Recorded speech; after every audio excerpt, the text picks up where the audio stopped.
Salut toi, n'hésite pas à t'abonner et à activer les cloches des notifications car plus de la moitié des personnes qui regardent mes vidéos ne sont pas abonnées. Voilà, merci. Les dojutsu, ou plus communément appelés les techniques des pupilles dans Naruto. Il y en a une tonne et j'avoue que parfois on s'y perd un peu. Et si vous êtes comme moi et que vous vous perdez face à tant de types de jeux différents, eh bien restez bien toute la vidéo car il y aura sûrement plein de réponses. Et comme vous avez pu voir, cette vidéo est dédiée aux 6 pupilles par puissance, du moins puissant au plus puissant. Je n'ai pas inclus les choses qui n'étaient pas canon au manga, et aussi j'ai prioritisé les pupilles qui apportent un réel pouvoir, pas juste des pupilles qui apportent juste une apparence aux yeux. Sans trop tarder, commençons la 6ème place. Alors on attaque direct avec le Byakugan.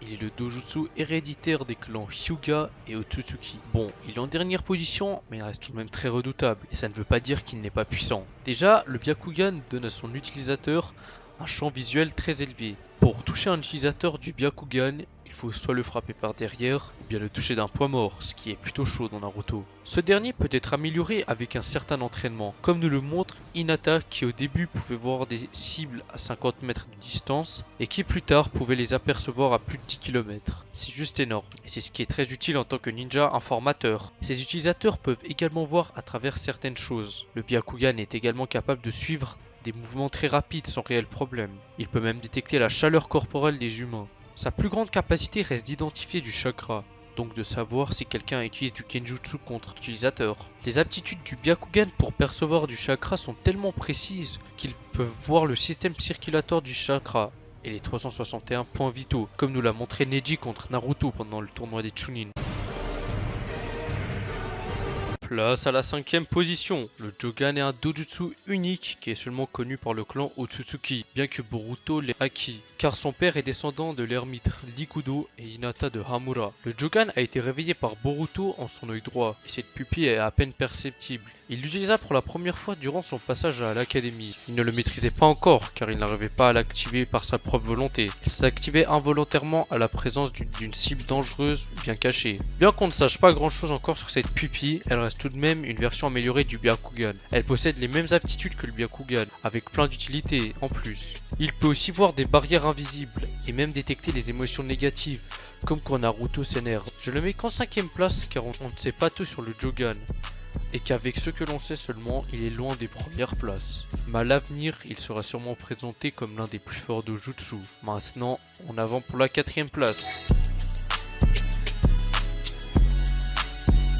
Maintenant, on a le Sharingan, une des pupilles qu'on connaît le mieux et qui peut être poussée très loin en termes de puissance. Le Sharingan est un dojutsu héréditaire du clan Uchiwa.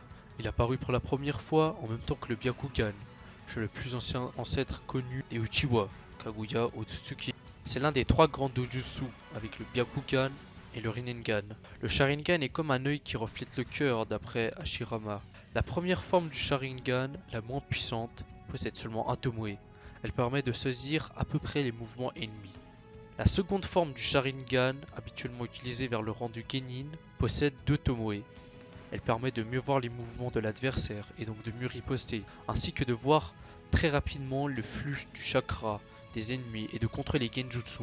Elle permet aussi de copier les techniques, comme Kakashi avec ses plus de 1000 techniques. On l'appelait le ninja copieur. Bon, je suppose que vous le saviez ça. La troisième forme du Sharingan, utilisée par les adultes et parfois les adolescents expérimentés, possède 3 Tomoe.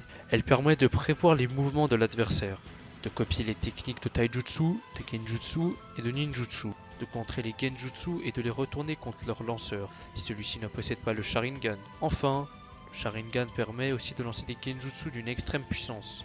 On peut aussi forcer l'ennemi en le regardant droit dans les yeux, à avouer des choses et à répondre à toutes sortes de questions. Une des formes les plus puissantes du Sharingan, le Mangekyo Sharingan. Elle est de loin supérieure aux autres formes. Après Fukaku Uchiwa, le père d'Itachi et de Sasuke, rares sont ceux qui ont réussi à développer cette pupille. Il disait à Sasuke que ce n'était qu'une légende, de l'obtenir que sous certaines conditions. Cette pupille consomme extrêmement de chakra. Elle permet de lancer des sortes de genjutsu très puissants, comme le Tsukiyomi, les arcanes lunaires, que Itachi utilise, qui plonge sa victime dans un monde où le maître peut contrôler le temps et l'espace. Et la douleur est réelle et les séquelles psychologiques sont très importantes. Comme Kakashi peut en témoigner, il a été à l'hôpital, et déjà d'y survivre c'est quelque chose d'énorme. Ensuite, les flammes noires Amaterasu, un autre pouvoir du Mangekyo, et qui peuvent tout brûler et qui ne disparaissent pas avant d'avoir entièrement tout brûlé. Le Mangekyo Sharingan répond à un vœu au plus profond du cœur de l'utilisateur. Par exemple, Sasuke voulait de la puissance toujours et il a débloqué l'Amaterasu. Obito voulait un nouveau monde et il l'a eu, le Kamui. Donc ça répond à peu près à ce que l'utilisateur veut. Ça donne ce pouvoir que chacun peut avoir. Cependant, on ne peut pas l'utiliser à l'infini, car on devient aveugle au fur et à mesure de l'utilisation de cette technique. Et il existe une troisième technique que seuls ceux qui ont les deux kaléidoscopes peuvent utiliser. Il s'agit de Susanoo. Il permet en premier temps de créer un squelette autour de son corps pour se protéger, puis ensuite des tissus musculaires et à la phase finale une armure. Les différences selon l'utilisateur. Si l'utilisateur l'utilise parfaitement, son Susanoo a les mêmes mouvements que son utilisateur, ce qui est pratique pour se défendre ou attaquer. Il existe encore une autre forme ultime du Mangekyo Sharingan. Pour pouvoir utiliser le Mangekyo Sharingan éternellement, comme son nom l'indique, le Mangekyo Sharingan éternel. La condition pour l'obtenir est de se greffer deux Mangekyo Sharingan d'un autre Uchiwa. Il reste tout de même encore une évolution au Sharingan.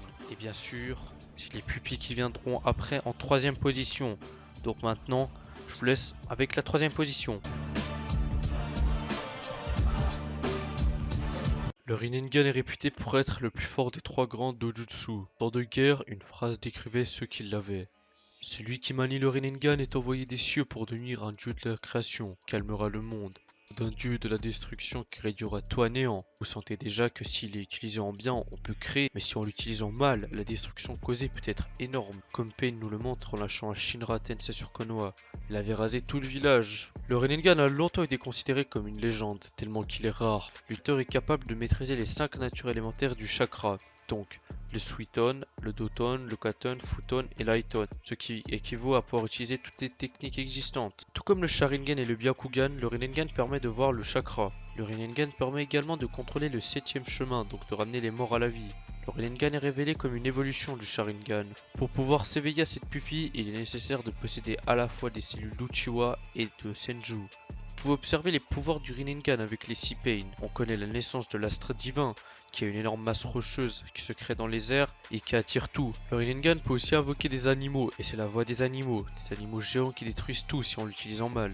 La voix des démons affamés qui permet d'absorber le chakra, et la voix céleste qui a le pouvoir le plus destructif. Et on connaît bien ces techniques, telles que le Shinra Tensei qui a balayé Konoha en moins de quelques secondes. La voix humaine qui permet de voir dans les pensées de n'importe qui, et de même retirer l'âme d'une tierce personne si on pose sa main sur sa tête. La voix des enfers maintenant, qui permet d'invoquer une créature qui mange les âmes des victimes qui mentent à son détenteur. Mais ça ne marche pas sur les gens qui disent la vérité. Il peut aussi ressusciter ceux qui l'avalent, comme avec les 6 Pain. D'après moi, le Rinnegan est une des pupilles les plus complètes. Elle possède de larges aptitudes. On peut aussi créer des portails vers d'autres dimensions, comme Sasuke l'avait fait quand il enquêtait sur Kaguya. Maintenant que vous en savez plus sur le Rinnegan et pourquoi il est si puissant, passons à la deuxième place du podium. Bon, là on a le Rinnegan Sharingan. Un peu de contexte avant. Il est l'ancêtre du Rinnegan et du Sharingan, et ce dojutsu se manifesta pour la première fois chez Kaguya, comme un troisième œil sur son front, après avoir mangé le fruit de chakra de l'arbre divin. Il est aussi arboré par Jubi, qui n'est autre que la fusion entre Kaguya et l'arbre divin. Le Rinnegan Sharingan possède le pouvoir du Sharingan et du Rinnegan, donc d'utiliser toutes les capacités de ces deux. Mais on peut aussi lancer un genjutsu très puissant qui n'est autre que le Mugen Tsukiyomi, ou bien le Tsukiyomi infini en français. Je le mets en deuxième place car il est plus puissant que le Rinnegan et le Sharingan, c'est une fusion en bref. Et on connaît deux versions du Rinnegan Sharingan. Celui de Kaguya qui a un fond rouge et celui de Sasuke qui a un fond violet comme le Rinnegan et qui ne semble pas pouvoir lancer le Tsukiyomi infini. Enfin, c'est logique, vous me direz. Le Rinnegan Sharingan de Sasuke est un peu plus basique, il possède juste les capacités du Sharingan et du Rinnegan.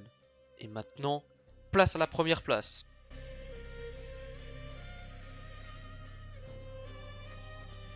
Finalement, en première position, on a le Tensegan. Tensegan qui veut dire œil de la réincarnation et un dojutsu possédé par Amura Otsutsuki et ses descendants. Le Tensegan permet à l'utilisateur de contrôler les forces d'attraction et de répulsion, similaire au Tendo du Rinnegan. Avec le Tensegan achevé complètement, l'utilisateur est capable d'entrer dans le mode chakra du Tensegan, qui accorde à l'utilisateur des capacités physiques renforcées aussi bien qu'un nombre de sphères de vérité. Constitué de 5 natures de chakra et du Inyoton, donc le Inyoton c'est la libération du Yin-Yang, et en insufflant du chakra du Tensegan aux sphères, il est possible d'utiliser d'autres techniques puissantes.